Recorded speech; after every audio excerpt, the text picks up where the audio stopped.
Bonjour, on va parler maintenant d'un système linéaire. Un système linéaire, tout d'abord, c'est un système qui a pour entrée x de t par exemple et qui a pour sortie y de t.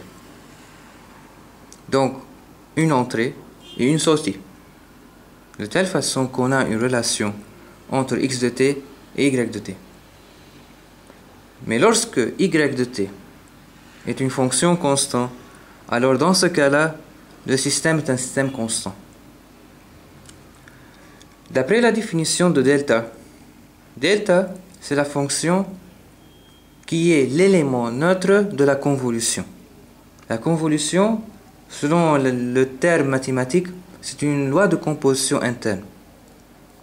C'est-à-dire, x de t est égal à x de t convolué avec delta. Delta, c'est l'élément neutre de la convolution. C'est quoi la convolution tout d'abord? C'est la formule intégrale. Y de t, comme on a déjà dit, que c'est en fonction de x de t. X de t, qui est déjà calculé par cette intégrale-là. Donc je remplace x de t par sa valeur.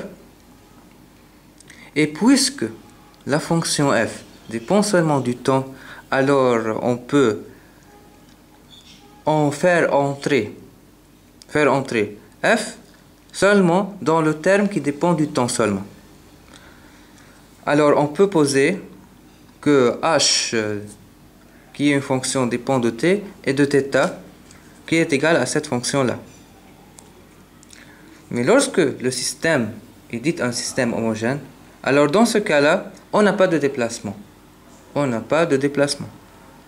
Alors dans ce cas-là, y de t, c'est la convolution entre x de t et h de t.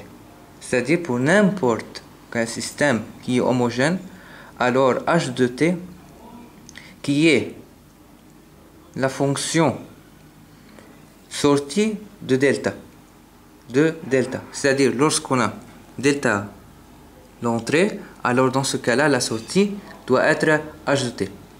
Donc cette fonction h de t, c'est une fonction spéciale du système linéaire et homogène. Car pour toute entrée x de t, alors elle correspond à la sortie y de t. La relation entre x de t et y de t, c'est la convolution, c'est-à-dire y de t est égal à x de t convolué avec h de t.